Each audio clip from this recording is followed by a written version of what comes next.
So what are some of your favorite venues around town that you performed at or that you like going to see shows at? I love the Laugh Factory. On Sundays. Hollywood? Yeah. That's a good spot. Is that their like? Is that a chocolate Sunday? Yeah, Chocolate Sundays. Yeah, okay. That's a good spot. Like, that's the best stage you could do because you got the laughters coming from top to bottom and just a good energy at that place. I love the Comedy Store too. You know, the Comedy Store is cool. Yeah. I like the Ice House in Pasadena. Ice House is awesome. Yeah, Ice House is real cool. But I like to travel, man. Like that's the best money. So travel out of town. Where have you gone on the road? I've been to Sacramento. I went to San Diego. Did you just come back from San Diego? Yeah, I did a show out there. No, that was last month. Okay. I did a show out there, yeah. I love San Diego. Somewhere on your Facebook or social media, I saw it. Yeah. Ontario Improv, all the improvs. I love that, you know what I'm saying? But you make the most money because you don't really make money here in LA. They don't pay you shit. This is like where you work out stuff. Yeah, work out stuff. But you might be seen in front of some people or thing like that. But it's just basically just kind of working your jokes out. Yeah. But I wouldn't say that. I really feel like when most comedians start in your hometown doing comedy first, then come out here because you got a whole different perspective. And I just think that the rawest comedians are the ones that's coming from New York, Chicago, you know what I'm saying? Boston. Yeah, Boston, yeah, because it's a whole different edge with comedy. You got to bring it. You know what I'm saying? You got to bring it. So I always tell people, though, if you go do comedy, start at home and build your name there and come out here. Have you done any shows back in Chicago since you've been doing stuff? Yeah, I done shows. Like what do you like to perform around Chicago? Riddles is a comedy club. Is that in downtown somewhere? That's a cool name. Yeah. It's unless it means shots riddled the building. It is Chicago. But I was always scared doing comedy in Chicago, man, because I didn't want my family to see me do comedy and shit. Oh, really? Yeah, I got a brutal family, yo. They try to tell you about your jokes. Like, you could have did this better. Like, that shit happened to me all the time. Dude, when I went back not this past year, the year before, I went back to Tampa for like a month for the holidays, and I did a spot at the Improv, Tampa Improv there. Okay. I did the open mic, and then the host of the open mic was also like a manager of the club, and they were like, yo, let me know when you're going to be back in town. You can come like start off a show in the main room. Okay. And just do like 5-10 minutes up there.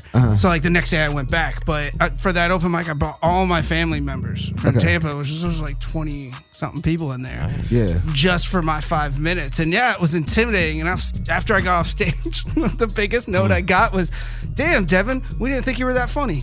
They're like, we didn't know what to expect. We were coming in here blind because they've never seen it before. Once you have I had been working stuff out here and polishing it, and then I actually wrote like a whole new opening 2 minutes just for Tampa because the humor. This is one of the things I was going to talk about with comedy and traveling.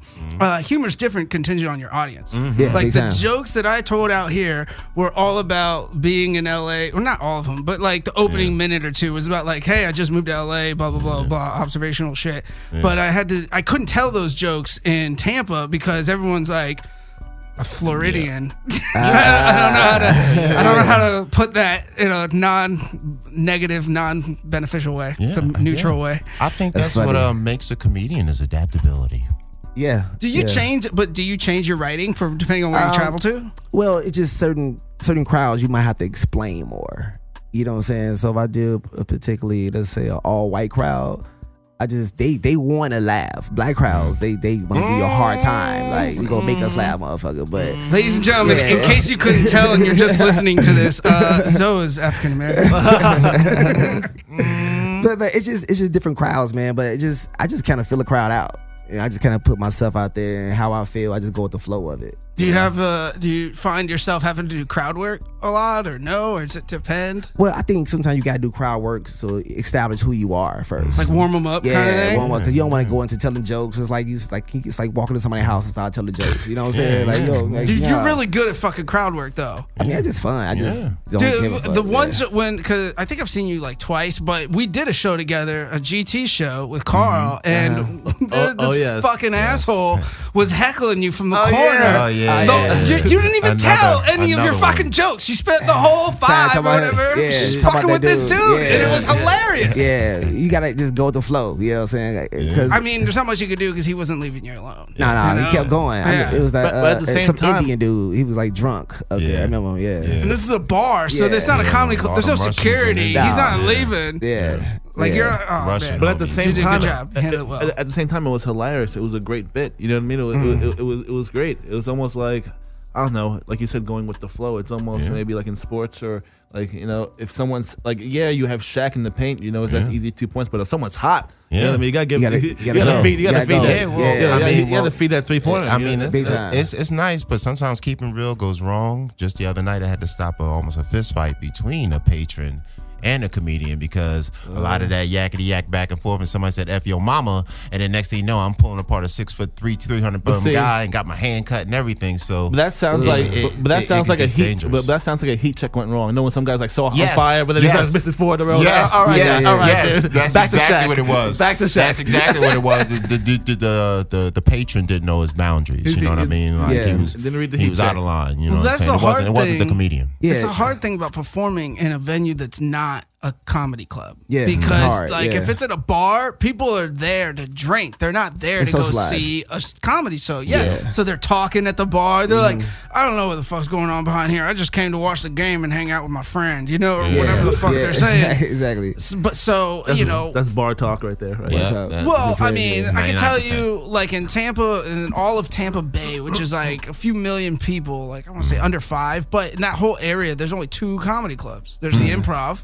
Tampa Improv, and then there's a club called Side Splitters. Other than that, any other comedy show is going to be like at a bar or in a hotel lounge or like some fucking shady parking lot or some bullshit. I don't know. So like for people coming out here, I'm like, if you're trying stand it for the first time, it's like you have to get through that shittiness. Yeah, like, almost. It's a like grind. Yeah. You think it's something that's necessary for every comedian to have to deal with to help you grow, or is like if you had an easy track and you were good enough and you didn't have to go and perform at those places, and let's say you could get a paid regular spot at like the Laugh Factory or the store, would you think that your comedy would lack or be sacrificed because you didn't have that road work experience, or do you think it's possible to like sidestep that if you're good enough?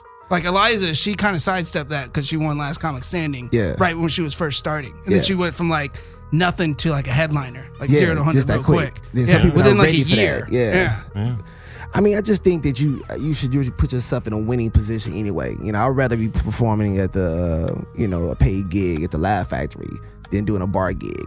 But it really depends on yourself, what you want to get out. You want to work your crowd work, you want to work your jokes out, or you want to just be more confident on stage. So for me, I feel like if I go to any spots, it's for me. Yeah, I don't give a fuck about none of y'all. I'm gonna just work my jokes out, just be comfortable on stage and see what happens and stuff. So, I mean, I just think it's all just kind of subjective on yourself. Yeah.